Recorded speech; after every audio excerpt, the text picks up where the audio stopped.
सुप्रभात. सज्जन श्रोते हो, आजच्या निशिदिनीमध्ये आपणा सर्वांचे सहर्ष स्वागत. निशिदिनीचं शीर्षक आहे मज सुकृताची गोडी. संस्कृत सुभाषित आहे, येन प्राप्तेन लोकेस्मिन प्राप्यमवशिष्यते तत्कृतम सत्कृतम मन्ये शैशम कर्म विशूचिका. म्हणजे जे प्राप्त जगी होता अन्य प्राप्त न उरत असे, तेची करणे प्राप्त जगी या मी त्यासी सुकृत समजत असे. जे प्राप्त जगी होता अन्य प्राप्त न उरत असे.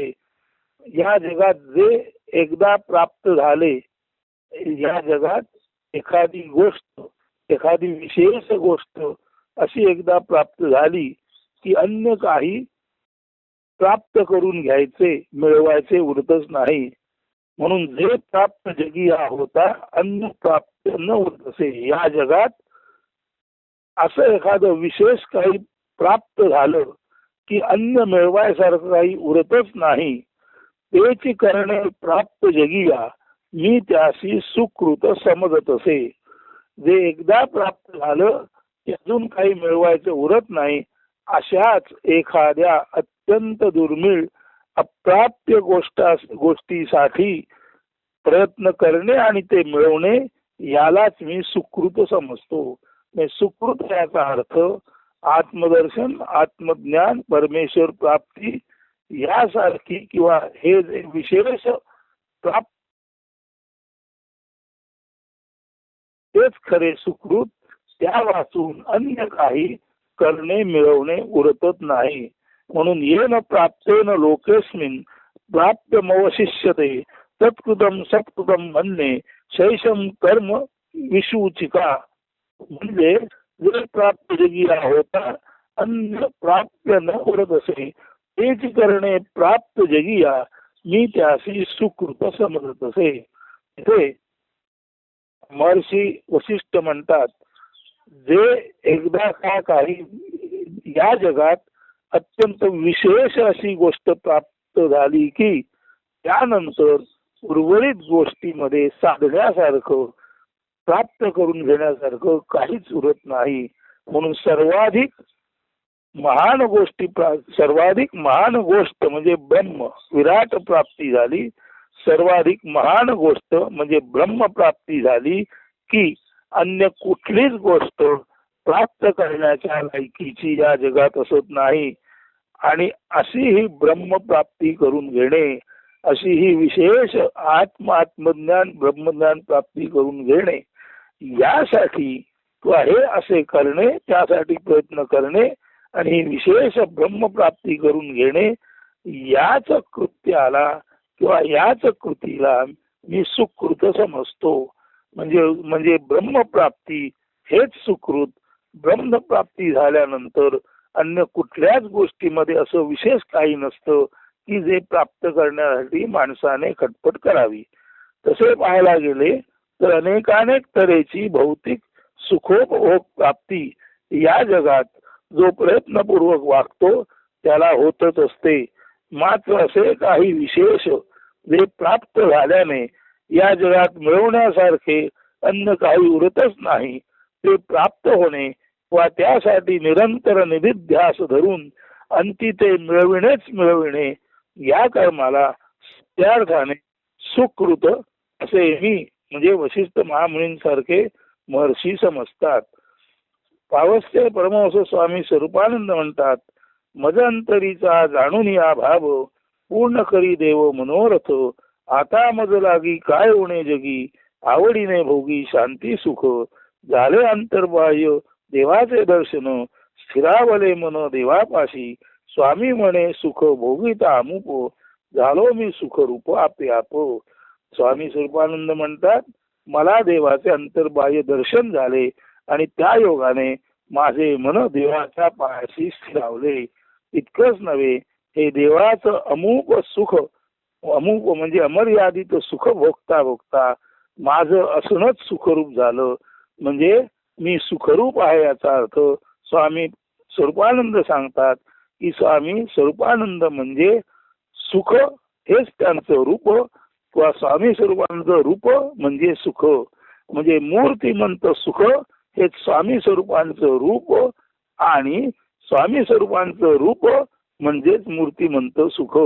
आणि हे त्यांना कधी प्राप्त झालं?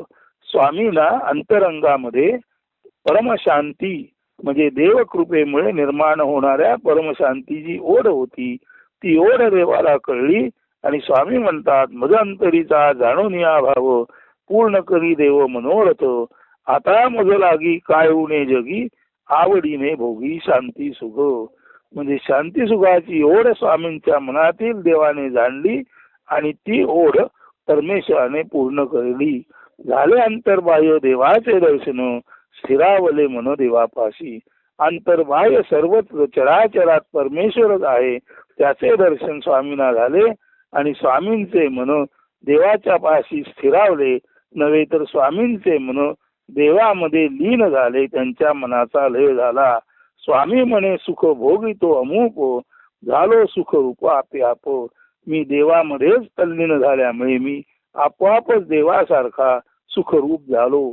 देवाचं रूप म्हणजे सुख आणि देवाचं सुख म्हणजे रूप. तसं स्वामी म्हणजे मूर्तिमंत सुख किंवा स्वामींचं रूप म्हणजे मूर्तिमंत सुख अशी आपोआप स्थिती प्राप्त झाली. याच त्यांच्या प्राप्तीला सुखकृत असे म्हणतात. त्याच दृष्टीने मेघवृष्टी पुस्तकातील पान 14 वरील देवनिरंतर भक्ताचे अंतरी हे काव्य सुद्धा पहा. हे काव्य 21/10/2003 रोजी प्रसवलेले आहे आणि हेच काव्य आत्मोपनिषद ग्रंथात 122-123 पानावर आहे. आता हे काव्य काय आहे ते बघा. जैसे वृक्षवल्ली दृढधरी ताती तैसे तुझरी भक्त आलिंगती गंध पाणी योगे चंदनाची उटी तैसी हरी भक्त झाली गाठी भेटी जैसा मोगराचा गंध परिमळे तैसा देव भक्त संगदर बळे चंद्र चांदणे चंद्रासी भूषवी तैसी हरी भक्ती हरीसी शोभवी प्रकाशा वाचुनी भास्कर तो नाही लावण्या वाचुनी चंद्र कैसा राही देव कोठे राहे कैसा अधांतरी देव निरंतर भक्ताचे अंतरी गंध पुष्प जैसे वेगळाले नाही हरी भक्त तैसे वेगळाले नाही हरी भक्त दोन्ही केवळची एक रूप ब्रह्म केवळ अनंत. येथे वृक्ष वल्ली चंदन पाणी पुष्प आणि गंध. पुष्प म्हणजे मोगरा आणि त्याचा गंध चंद्र चांदणे सूर्य प्रकाश देव किंवा हरी आणि भक्त. म्हणजे येथे वृक्षवल्ली चंदन पाणी पुष्पगंध चंद्र चांदणे सूर्यप्रकाश हरिभक्त यांचा अभिन्न संबंध दाखवला आहे. एका वाचुनी दुजे नाही दुजे नसता एकही नाही. एक असेल तरच दुसरं आहे आणि दुसरं नसेल तर एकही नाही. म्हणजे हे जे इथे एक दुजेपण आहे ते कृतक आहे ते भ्रामक आहे ते मिथ्या आहे. असा एक दुजेपणाचा अभिन्न संबंध म्हणजेच वास्तवात सकृत दर्शनी दुजेपणात लपलेले मात्र प्रत्यक्षात एकच एक देव परमेश्वर आत्मा परमात्म्याचे भक्तांना परमात्म्याचे भासमान द्वैत पण प्रत्यक्षात अद्वैत किंवा अद्वैत विलास एकाच चैतन्याची विविध ढंगी क्रीडा लीला. म्हणून येथे वृक्ष वल्ली चंदन पाणी मोगरा गंध चंद्र चांदणे सूर्य प्रकाश हरी भक्त यांचा अभिन्न संबंध दाखवला आहे. एका वाचुनी दुजे नाही दुजे नसता एकही नाही असा एक दुजेपणाचा अभिन्न संबंध म्हणजेच वास्तवात सकृत दर्शनी म्हणजे वरवर पाहता दुजेपणात लपलेले मात्र प्रत्यक्षात एकच एक असलेले देव परमेश्वर आत्मा परमात्म्याचे भासमान द्वैत पण वास्तवात अद्वैत किंवा खरं सांगायचं म्हणजे अद्वैत विलास म्हणजे एकाच चैतन्याची वीररंगी वीरढंगी क्रीडा लीला पाहायला मिळते. तेव्हा एकाच चैतन्याची वीररंगी वीर क्रीडा पाहायला मिळणे, अनुभवायला मिळणे, हेच ते खऱ्या अर्थाने अद्वैत विलासाचे दर्शन. आणि असं दर्शन ज्याला होतं त्याला स्वाभाविकपणे अध्यात्म ज्ञान रूपी सुकृताची प्राप्ती होते. आता हे तुम्हाला सांगता सांगता लगोलग उद्भवलेलं एक छोटे खाणी काव्य पहा. आणि ते काव्य असं आहे. मन दर्पण दर्पण लख कोरा निरभ्र नीलकांत चक्रधारी निशिदिनी विष्णू दर्शन मन मुरे हो सहज अमन नमन स्निग्ध शांत विराट ब्रह्म करी त्या पावन मन पटल स्वच्छ एक संध पट स्वरूप आई ज्ञानाई तुकाई उमटती पटपट मन पात्र आत्मकृपे हो सुपात्र देव संत ऋषी मुनी कृपायोगे त्या सुकृत गोडी. या काव्याचं नाव आहे मज सुकृताची गोडी. आता सुकृत म्हणजे काय? मन दर्पण लख कोरा निरभ्र. ज्याचा मनरूपी आरसा लख कोरा आणि निरभ्र झाला त्याला त्याच्या आरशात नीलकांत चक्रधारी निशिदिनी विष्णू दर्शन. याच्या मनाचे अमन झाले, याच्या मनाचे नमन झाले, तो परमशांत झाला. अशा अमनरूपी आरशामध्ये नीलकांत चक्रधारी विष्णूचे निशिदिने म्हणजे रात्रंदिवस दर्शन होते. मन नुरे हो सहज मन. मनाचा आशय नष्ट आला, मन नष्ट आलं की मन सहजासहजी अमन नमन होतं.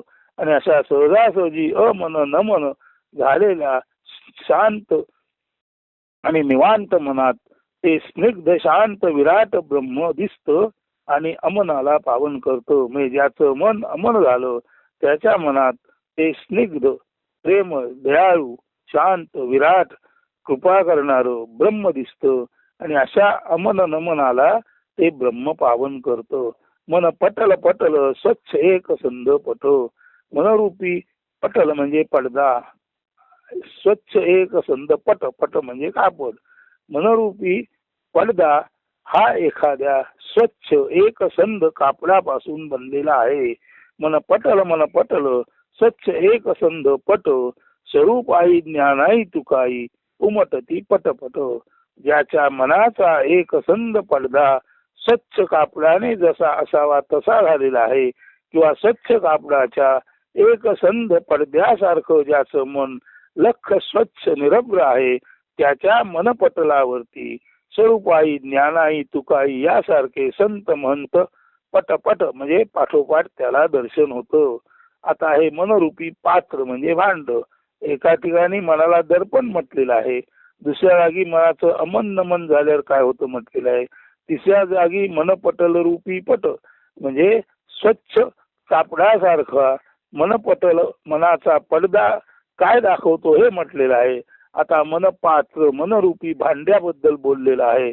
मनपात्र आत्मकृपे हो सुपात्र. संत महंतांचं पात्र किंवा भांड मनरूपी भांड आत्मकृपेने ते सुपात्र होतं. सर्वसाधारण भांड असतं ते उच्च दर्जाची पात्रता आलेलं ते सुपात्र बनतं. म्हणून मनपात्र आत्मकृपे हो सुपात्र देव संत ऋषी मुनी कृपायोगे त्या मनपात्र आत्मकृपे हो सुपात्र देवसंत ऋषी मुनी कृपायोगे त्या सुकृत गोडी, त्यासी सुकृताची गोडी. म्हणून मनाचं पात्र आत्मकृपेने सुपात्र होतं आणि देवसंत ऋषी मुनी यांच्या कृपायोगामुळे त्याला सुकृत गोडी निर्माण होते. म्हणून मज सुकृताची गोडी हे काव्याचा नीट ऐका. मन दर्पण लख कोरा निरभ्र नीलकांत चक्रधारी निशिदिनी विष्णू दर्शन.